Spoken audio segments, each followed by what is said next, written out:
சுக்ரீவன் சாபம் தீர்த்த அப்பரும் சம்பந்தரும் நலமுடனே பாடிய தென் குரங்காடுதுறை தலமீதிலே அருளோடு பொருளும் தரும் அன்னை பவள கொடி பரிவோடு தயவு தரும் ஆபத்சகாயேஸ்வரன் திருவடிகளே சரணம்.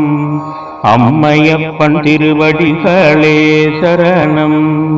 அற்புத திருவடிகளே சரணம்.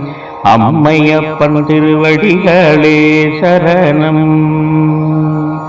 பஞ்சம் தீண்டிட பரமனை வேண்டியே தஞ்சம் அடைந்த மக்களோடு நெஞ்சம் நிறைந்த அகத்தியருக்கு அருளிய சொர்ண பைரவ வா வா வா.